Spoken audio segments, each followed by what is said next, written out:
What's up, everybody? How's everyone doing? We have a great live scheduled for today, and again, we've kind of talked for a little while about this new show format that we're going to be doing, and really, it's going to start in the next few weeks. We're going to start having guests on. We've been lining up a lot of great people, so we have a bunch of great people already confirmed. We're going to have Josh Elizeche, Ezra Firestone, Tim Bird, Deepesh Mandelia, Troy Asanoff. So we have a just a lot of people that everyone we reached out to so far has said yes, and they're looking forward to that kind of longer form format, which is really exciting. So again, just as I'm going through, I'm trying to shoot out messages to friends here and there to get them to come on, and so far we're 100%. So I think we're going to start getting people on probably middle of August. I know a lot of like Tim and Ezra and stuff are, they have stuff going on until the middle end of August. So we're going to start lining them up, and in these sessions will be a little more fun and interactive pretty soon, because it'll be more than just me on here chatting with you, which will be good, right? So it won't just be 100% Max talking to you and sharing stuff. We'll have some good interactive discussions, and learned a lot more about people that I respect and look up to beyond just what their latest marketing tip is. And I think that's for me, as from a selfish perspective, I'm looking forward to that because it requires me to do a little less work, at least in the real like the real time work, right? So obviously got to do prep work and all that stuff, but during the live, whenever I do these, I got to come up with a lot of stuff to talk to you guys about for 30 minutes or an hour. Although it's usually not a big challenge. What's up, Ezra? How's it going? He said, do you get a discount for Outgrow for group members? That's a good question. I think so. Right now, we don't have a disc like a deal with them, but I'm sure we can. We're working on some pretty cool stuff internally, in terms of new products and offerings on the unicorn training side that I'm really excited about. I can't really share much about right now, unfortunately. We'll be sharing more about it starting next week and then the week after. However, one of those programs I think will let us start leveraging a large audience size to get really good deals with a lot of service providers and software companies out there. So for right now, no special deal with Outgrow. Again, I'll reach out to them and see. Maybe they'll be willing to do something. I know a few other platforms have been able to do something for us out of the gate. So I would love a discount for Outgrow. We pay $800 a month for it. So personally, I would love to get a deal on it. We have to pay for like the most expensive program just because the number of leads we drive, more advanced features that we're sending. So I will keep everyone updated with that in terms of new features, new offerings. There'll probably be some emails going out in the next few days, and we're probably going to do a live announcement of something really big. It'll most likely be Monday or Wednesday that we'll do that big announcement, but it's really exciting, and it's going to help a lot of people. So I'm really excited about that. Now, today what I want to talk about is not. I've been moving away lately from, and I'm sure anybody that's kind of watched me speak, whether it's doing lives or on stages or at masterminds and stuff lately, has probably started to realize that I talk less and less about Facebook ads specifically and talk more about the underlying principles of marketing and understanding consumer psychology and why certain businesses succeed and why certain businesses don't succeed from a marketing perspective. And it's not a coincidence, and it's not serendipitous that's happening. Is a reason why I'm doing that. One is, frankly, I think pigeonholing yourself and putting yourself into a corner to talk just about one platform is a not a smart business move. That's the first thing. I think when you start becoming known as like the Facebook guy or the Google guy or the blogging girl or the Twitter girl or whoever it is, like, it becomes very hard to get out of that once you get too deep down that path. So one thing is just Facebook is just a platform. It's just a channel, right? Thanks, James. I appreciate it. So it's just a platform, right? And there's going to be new platforms that come. There's going to be platforms that go.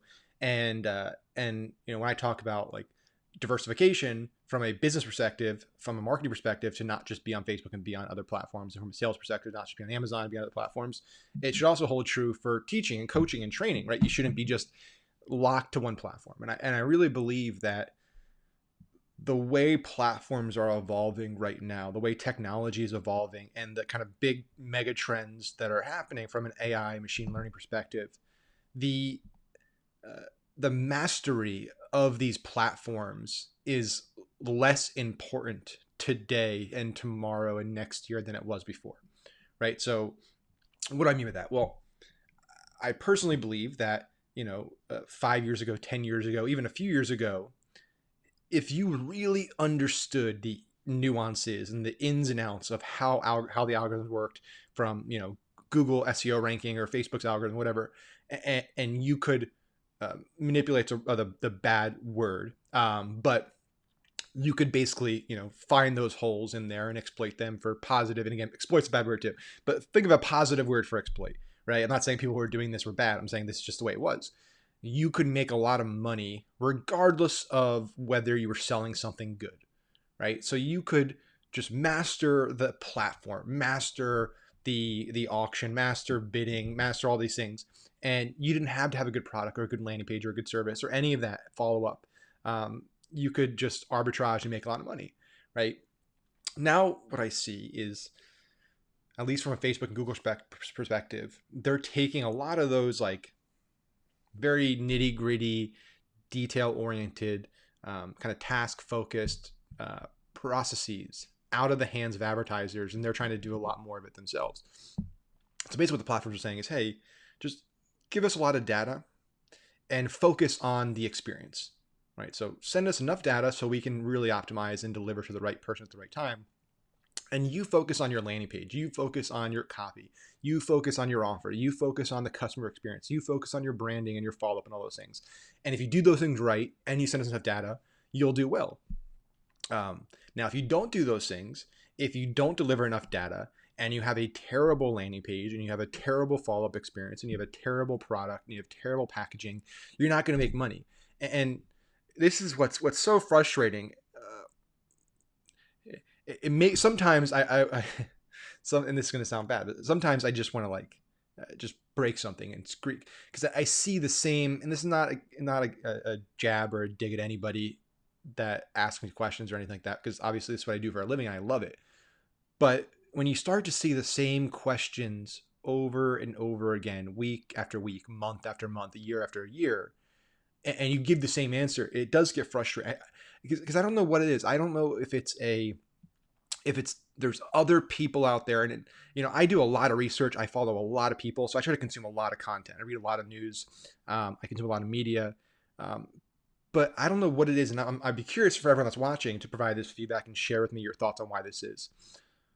What is continuing to teach people and make people think, especially new entrants into e-commerce, new entrants into affiliate marketing and drop shipping, and all stuff that we do, right? From an online business perspective, to think that they don't need to do those things. Like, what is it? And then this is a genuine question. It's not me, this is not a rhetorical question where I'm just like, asking for the sake of asking. I genuinely want to know, what do you guys think it is that is, despite all the evidence to the contrary, continuing to push a lot of these people down the wrong path, where they're continuing to think, hey, all I got to do is, if I just figure out how to structure my ad campaign and how to set up manual bidding and how to find the right scaling rule, I can make a lot of money. And I don't need to do any of the other things, right? I know that, Apple and Coke and Purple and Casper and Dollar Shave Club and Warby Parker and Harry's and Dollar Shave Club and Snow and Disney, and I know all those companies, they've made hundreds of millions and billions of dollars by not doing those things, by focusing on the experience and the brand, the packaging. But I know a few people making a few $1 million a year that just do it this way. So I'm going to go out on this path. Like, it's fascinating to me that is the choice that people are making. And I don't know what is driving that, because it's a totally irrational choice. It's an illogical choice. It's a choice that doesn't make sense in any way you look at it, right? If you're looking to Like, for example, like if you're just looking purely from a money perspective, like I don't give a crap. Like, let's say you really don't give a crap about people. You don't care about the customer. You don't care if you sell them dog shit or a beautiful product, but you just want to make money. You're not for yourself. The right decision still is to provide a great product and care about the customer. Even if you're doing it selfishly, it's still the best decision because it'll make the most money, right? It's very interesting to me, and I don't know what needs to change in our industry. Like I feel like I talk about it a lot. Obviously, I don't have the biggest audience out there. I'm not Grant Cardone or Ty Lopez, so I don't have the influence that a lot of people have. But I do feel like I talk about it a lot. I feel like there's a good number of people who are very successful, have a lot of influence, who do talk about the importance of these things. And I feel like there are a lot of people in our industry who have become kind of rock stars and celebrities who have gotten there because they focus on customer experience and product. And I'm going to talk about one of them in just a second. I have a product right in front of me that just got delivered to me today that is the epitome of doing the things I just talked about right, and why everyone should be doing it right. So Ezreal, and I love for other people to share opinion too. I want to see what multiple people think about this as to why marketers and entrepreneurs and online business owners continue to go down the path where it ends badly almost every time, right? So Ezreal said, everyone loves the hack that anecdotally worked for the stranger posting in the groups. I'm guilty of it as well. That's a great point, right? Anecdotes are powerful. I talked about this. I did a live a few weeks ago. I think it was after the first Democratic debate. Yeah, it was, because Kamala Harris did a what's up, Jonathan? We got a celebrity on the live today. My friend John, we went to Babson together, and he's just blowing up online doing magic and helping people go viral and helping. He does a lot of amazing things. And he's an example actually of somebody that does it right. He focuses on helping people and giving back and providing a great experience and all that good stuff. So I recommend everyone go check him out and follow him. But anecdotes, yeah, I mean, anecdotes are powerful, right? And everyone uses them, right? I talked about it a few weeks ago where, Kamala Harris on stage, you have these people that potentially can become president of the United States.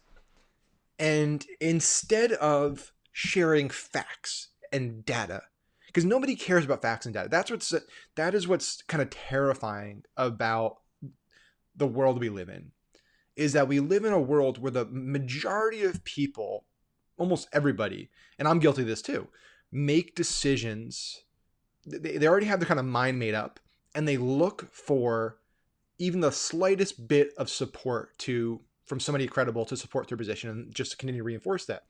And very few people actually use data or science or math or facts to support decisions anymore. They would rather use anecdotes and stories from people, right? Which is not a fact. So, anybody can go out there with any viewpoint, right? I believe that there are reptilians that live in our sewers, and those reptilians can actually body morph into humans. And actually, some of our government officials are actually reptilians in disguise, right? There are people that believe that, by the way. That's an actual theory. I didn't just make that up. And there are people out there that are somewhat credible. Maybe one guy worked at NASA and went crazy, now talks about these alien stories. And somebody goes, well, that guy worked at NASA, despite whether you don't really know if he worked at NASA or not. Maybe he was a janitor at NASA, and he said that he saw reptilian ones. So reptilians exist. That's not science. That's not going to hold up in a court of law. It's not going to hold up anywhere, right? And so Kamala Harris did it in the first Democratic debate when she said, the economy's not working for everybody. This is the argument that and this is not meant to be political. This is just fact. This is just, this is what the arguments are made. The argument made by the far left is that, yes, the economy is growing. Yes, the stock market's at all-time high. Yes, corporate profits are at all-time high. Yes, unemployment rates for every group, every minority group, every socioeconomic group in the country is at the lowest ever. Yes, all these things are good, but anecdotally, there are people out there who are employed, but they had to work 3 jobs just to get by, and the economy is not working for everybody.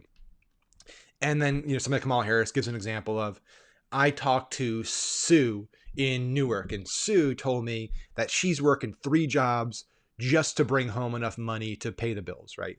and everyone goes, "Oh my God, this is there's yeah, she's right." All the data and stats say that the economy's great and unemployment's low, but we didn't think about that. We didn't think about all the people that are working 3 jobs and 4 jobs. Well, the problem is that's statistically not true, right? The percentage of Americans, of employed Americans who are working more than one job is the lowest it's been since like 84 or something, right? It's incredibly low. It's a few percent, right? So that's not a fact. It's not even accurate. However, it's an anecdote, and people latch on to anecdotes because they want to believe that.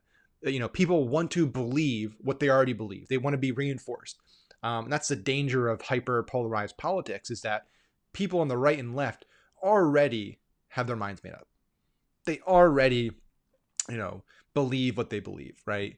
And they're not looking to learn from other people. They're not looking to take in content from the other party. They're not looking to potentially change their minds in any capacity. They're looking to get their viewpoint reinforced by more people so they feel that they're right. So what Ezreal's saying, yeah, everyone that loves hacks anecdotally worked, is very true, right? You see one person in a Facebook group who shows a Shopify store that shows, 7 figures in revenue, and they tell you they did it by this one little hack. And all of a sudden you think, well, hey, if that person did it, I can do it. If that person made $2 million with a Shopify store and all they did was use this campaign structure, they used 3 campaigns. One campaign had 6 ad sets. One campaign had 2. One used lookalikes and one had 3 ads under it. All I got to do is do that exactly, and I'll make millions of dollars. Now, the problem with that, there's too many holes in that argument to count. But one of the biggest is revenue is not profit, right? Revenue does not equal profit. You can have a business that makes, from a revenue perspective, $10 million a year.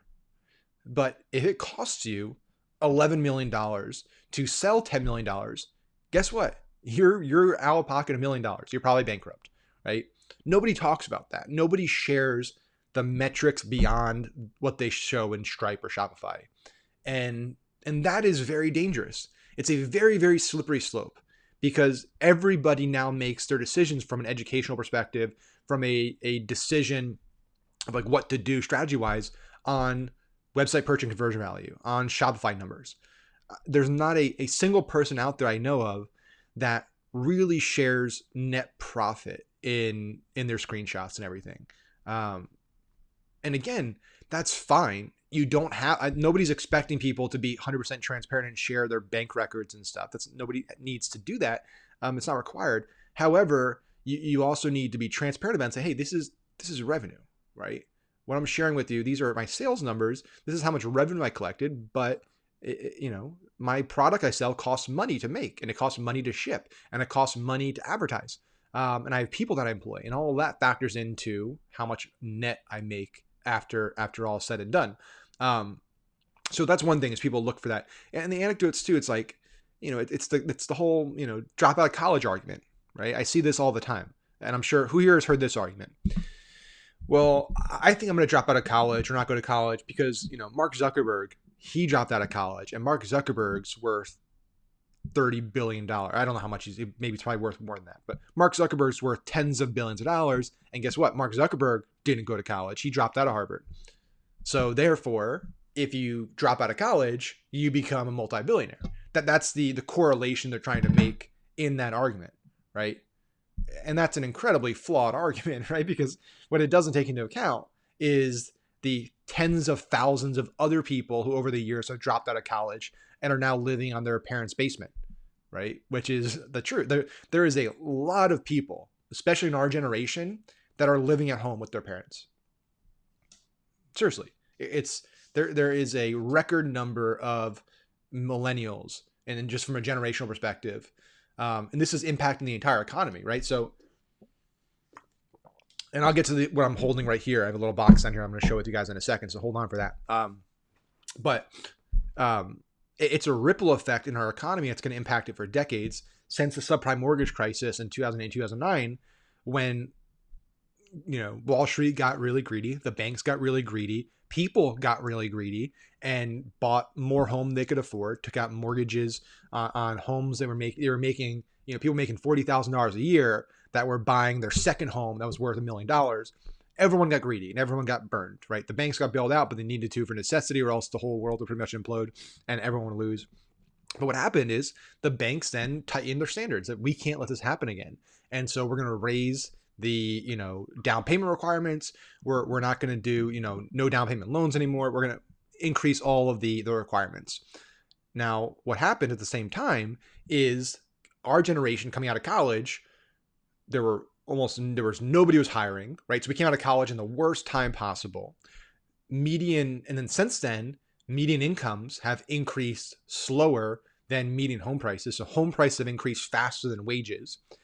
Requirements have increased. And so most people in our generation, it's kind of 10-year gap of people, can't buy homes.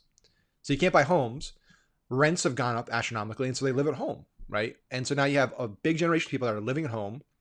Because they're living at home, they can't travel places. They can't move to find the best job. So if a better job is in a different city or a different state, they can't relocate because they can't afford rent there. So they stay at home. So yeah, I don't know how I even got down on that path, but it's a big ripple effect. And for sure, anecdotes are something that are definitely driving that. And then John said human nature. People want something for nothing. They like the idea of getting rich quick, making awesome products, create work. And unfortunately, most people don't want to put in the work, which is, totally. That's exactly right.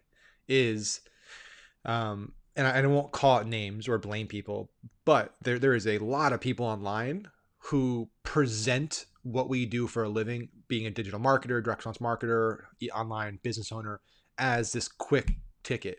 This, hey, I can, throw up a store and I get rich and I don't have to worry about, and part of it's true in the sense that there are people who do that, but it's short-term money. It's not long-term money, right? You can hit a trend and make a few $1 million. I've seen it happen multiple times, but once you can time it right around Black Friday, Cyber Monday, make a lot of money, but you got lucky. And then all of a sudden you make no money and you're back to your job that you were at before, because you didn't build an actual brand around it. So yeah, part of it, it's this delicate balance of, you want to have lower barriers to entry because you want to encourage more people to pursue their passions, pursue their dreams, start their own business. And that's a great thing, right? Creating a system where the average person, regardless of their socioeconomic status, regardless of what family they were born into, regardless of where they live in the world, regardless of whether they can get a loan or not get a loan, regardless of any of that, can, for $50 to $100, start a business. Basically, can throw up a Shopify store, can put up an Amazon store, can find products in AliExpress. Like, that is a great thing, right? I genuinely do believe that. I don't think drop shipping or print on demand or any of those businesses are evil inherently. I think it's a great path, but it's not the end all. It's not the end. It's a means to an end, right? And people don't know when to transition from that to an actual business, because I think, just hawking crap online for years and years and years, it's not a brand. You're not going to build something that you can, ever truly exit for a massive sum, or that can truly build something around, right? At some point you need to think about, well, can I build an actual brand around this? Can I turn this into something that actually has legs, that can grow beyond a few $1 million a year? So I'm going to show you real quick which this is somebody might know this. Anybody on Slack,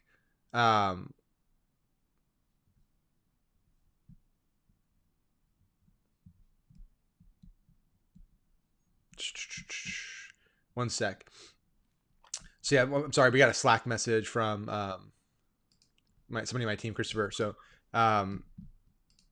if he's watching right now, Christopher, we didn't have anybody scheduled for. He's asking me if we should have done an interview today. Well, nobody scheduled for an interview today, so we're gonna go live. There was nobody scheduled. An interview with nobody. Okay, so we're back to the live. But yeah, so I'm gonna show you a product right here. Yeah, this is a live look at. I'm live right here. This is me. This is not a replay. If we ever do replays, by the way, guys, you'll always see a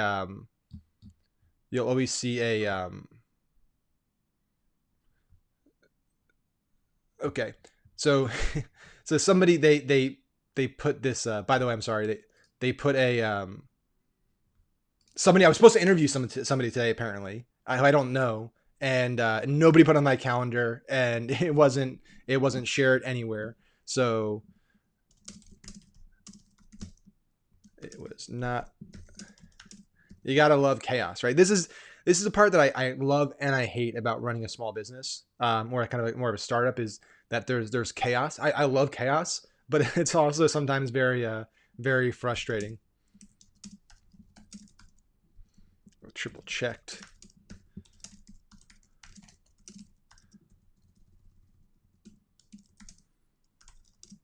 There's no mention.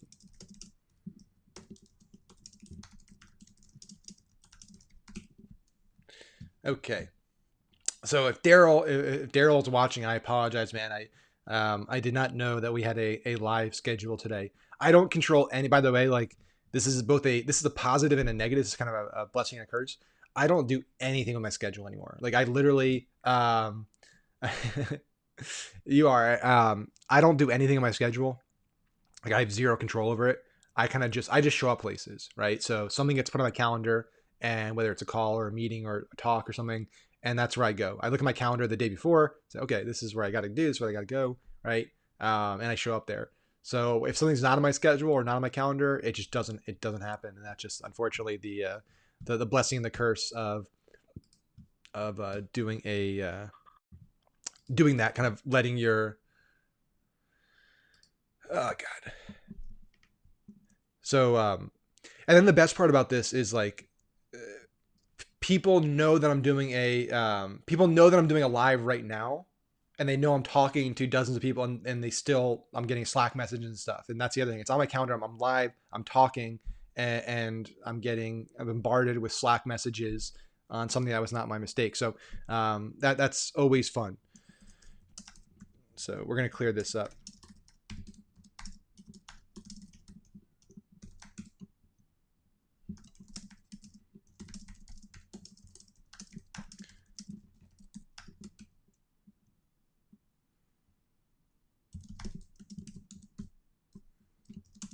Okay.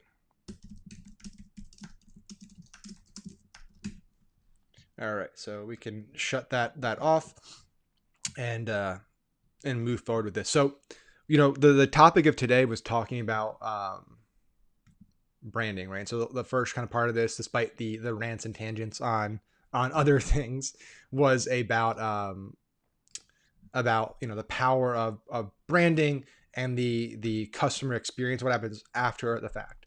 And over the last year or so, I've showed a lot of different products that I've purchased, that I've ordered, and and that I've got a positive experience from, right? So like brands like Not Pot, brands like Away, brands like Quip, all do a great job in terms of getting that wow factor when you open the product. And what's amazing to me, this goes back to the challenge with drop shipping and print on demand, and we've dealt with this in the past as well, is you work so hard to get that person to buy your product, right? You work so hard to grab their attention, keep their attention, overcome their objections, get them to visit your website, get them to take out their credit card, get them to put all their stuff in, getting them to overcome all their instincts not to press that buy button and press the buy button and buy. You've done all of that. And then kind of everything stops, right? No real effort or work goes into what happens after that point of purchase. And then, a few days later, maybe a few weeks later, depending on where you're shipping the product from, a product arrives to their house. And it's usually a yellow envelope, and it just has their name on it. And they open it, and it's just a loose product inside, right? Who here has gotten that, right? When you buy a product from some stores and stuff, it is the most underwhelming experience out there, right? Even when you get it, it's like, and you see the envelope, it's going to be it looks just crappy. It looks cheap. It looks like it's a terrible product. right? All right.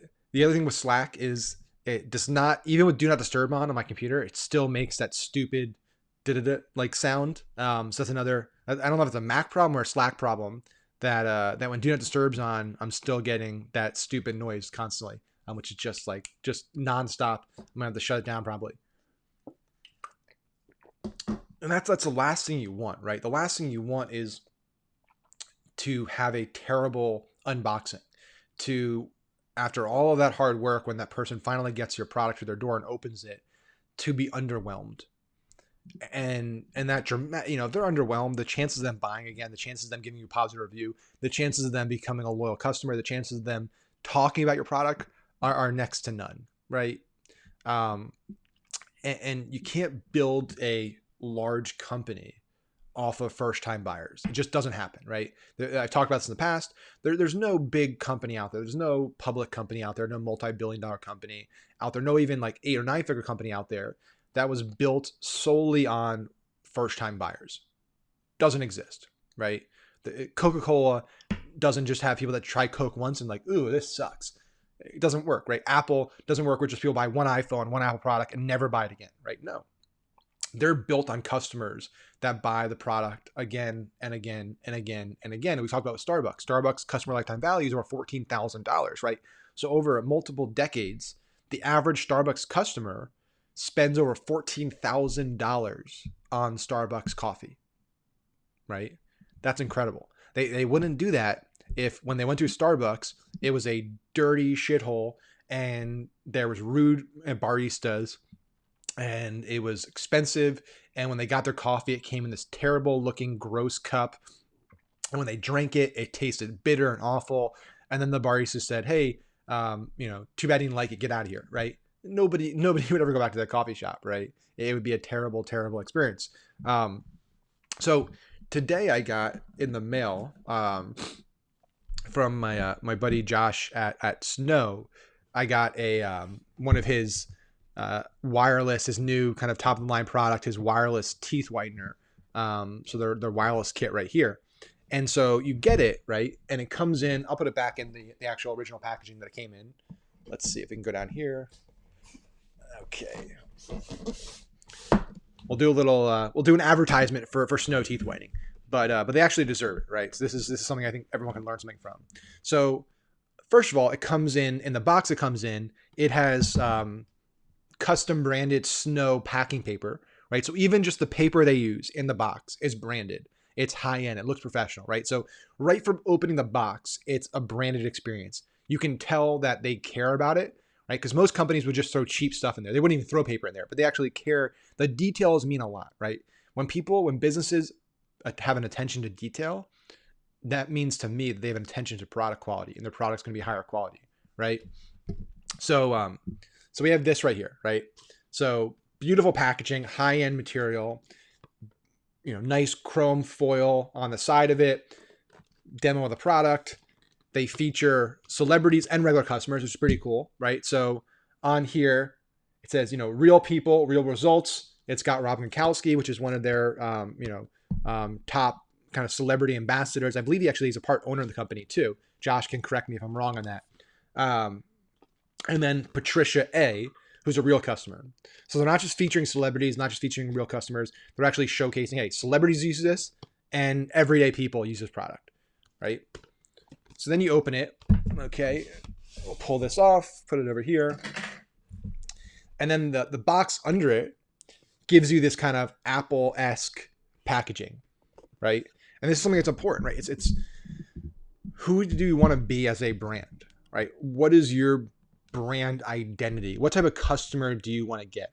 So if you're somebody like Josh, like you clearly want the higher end customer because there's a lot of companies in the space. There's a lot of competition. It's a flooded market, right? There are literally hundreds of affiliate offers out there for LED teeth whiteners, and they're all the same, right? Then there's the big players, the Crests and the Colgates and all those companies.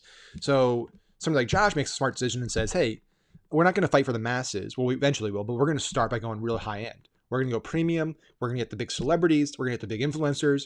And if you make that decision, you have to look at, well, what brand do I model my experience off of? Well, you're certainly not going to look at the cheaper options, right? You're not going to look at Boost Mobile or something like that. You're going to look at, hey, what company is prestigious? What company has high-end experiences? What company has the type of customer that we want? Well, Apple, right, is one of them. Tiffany, right? There's these brands that you can kind of look at and understand that that's the type of customer we want. We want that customer. And we're going to look at their packaging. We're going to look at their product packaging, their product experience, all of that, and best replicate not what they did, but the feel, the look, the experience. So that way, when customers get our product, and that customer most likely is an Apple customer, they most likely shop at Tiffany's, they most likely shop at these higher end companies, they get the same emotional feeling, right? It triggers the same kind of brain chemicals. It triggers the same feelings that they get when they get that iPhone, when they get that new iPad, when they get that new Tiffany necklace, right? And that's a great place that you'd want your customers to be in mentally. So then you open it, right? And again, it's little details, and it's this great little fastener here that makes it easy to open the box so you don't tear it, damage it. And then you open it, and just little details, right? Again, these all might sound stupid to a lot of people, right? Like, why care about it saying things in here? But again, if you're looking for a certain type of customer, these things matter. These things separate you from every other company out there, right? You can separate yourselves in big ways, in grandiose ways, by creating truly innovative, revolutionary products.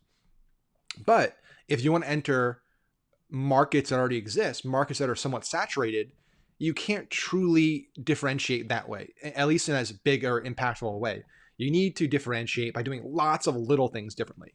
So that's what the companies like Casper and Purple did. They entered a very, very crowded marketplace, the mattress marketplace, one of the most crowded markets in the world, one of the most commoditized markets in the world. And they separated themselves by doing lots of little things differently. Everything from their imagery to their packaging, to their branding, to their return experiences, all these little details, the colors they use, the materials they use, the language they use, all of that, even for something like Purple, using humor, using entertainment in your ads. All of those things on their own are not big enough to differentiate, but together they really separate you from everybody else, right? So little things like this are personal. They help deepen the relationship with that customer, right? Then you come in and you have this really nice, and again, over here does all the rules and not the rules, all the kind of instructions. And then again, everything's got the branding on it. Everything's got the logo on it. It's a 100% branded experience. You open this package here, and all of these like materials feel nice. They feel expensive. They feel premium.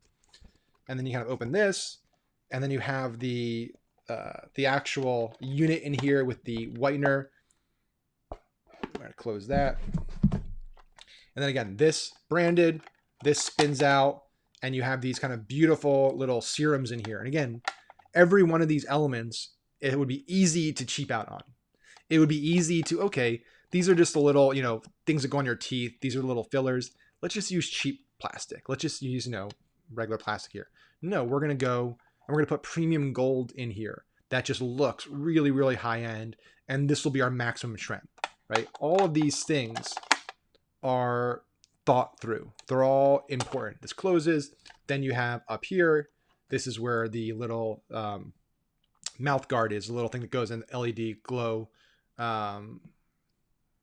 little glower thing.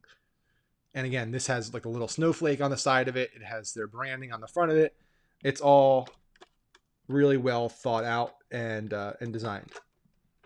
That goes down. And then over here has the charger, all the other accessories on it. So there we go. We have a little advertisement for. So Josh, if you're watching this, I'll take my commission on any sales that come in from this live. I'll just take 20%. I'll be generous here. No, I'm just kidding. More than happy to talk about it because it deserves to be talked about. And so what I just did here is important to think about, right? So I'm not the most influential person in the world, not even close. I don't have the biggest audience in the world. I don't even have a very large audience.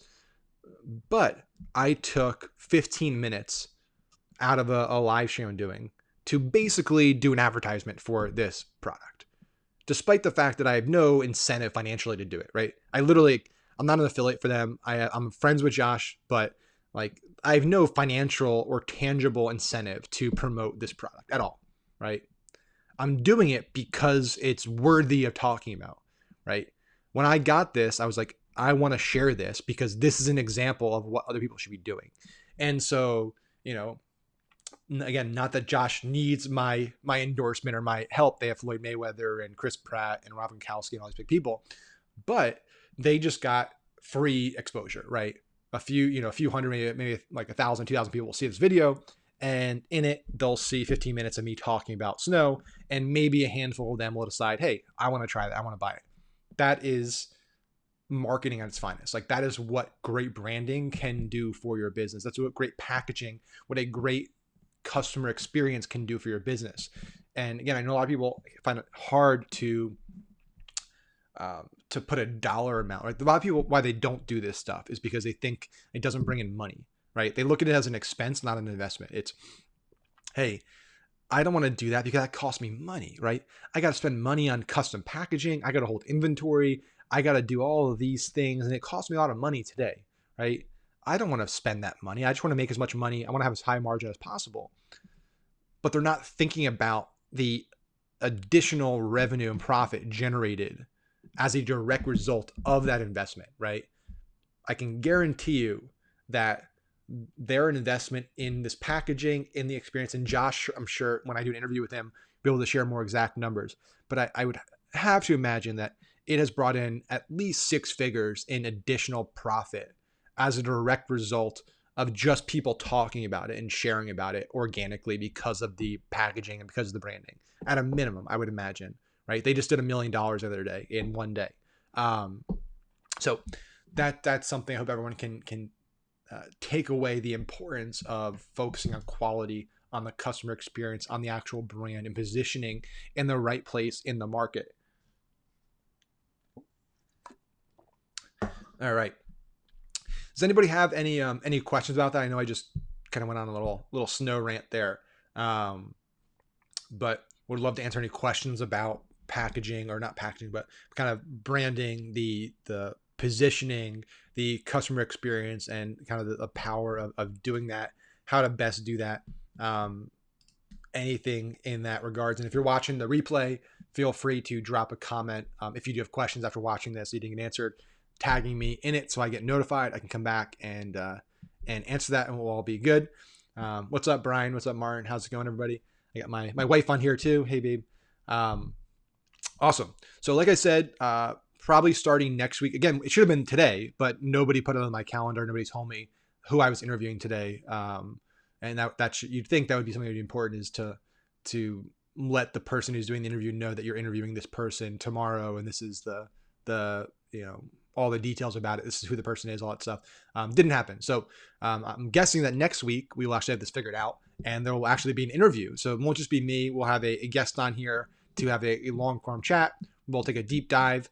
And again, like I said, we have a lot of amazing people lined up. If there's anybody that you want me to interview, want me to reach out to, I'd love for you to drop that comment as low. People that you like to see me having kind of a long form discussion where it dives a lot deeper than just surface level conversations.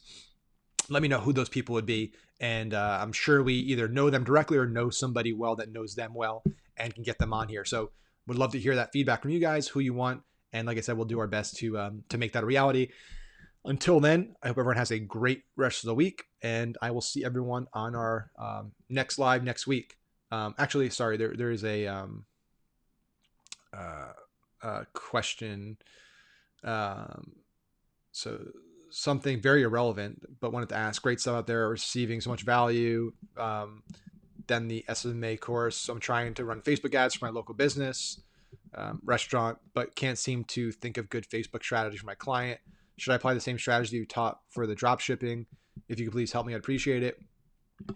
So I'd be more than happy to help. The way we structure these is that these lives are more kind of higher level industry discussions, and then we do a live on Tuesdays, and those lives inside our marketing strategies group are actually very tactical and more hands-on. So I can definitely during that live kind of dive a little deeper. I would kind of need to know more about your business. First of all, I would recommend that you check out paid traffic training. So our latest program, paid traffic training at paidtraffictraining.com. It gives you 2 full courses. My latest course gives you access to a 30-day boot camp we recorded, gives you access to monthly live training where I can personally look at your business, personally audit your ads.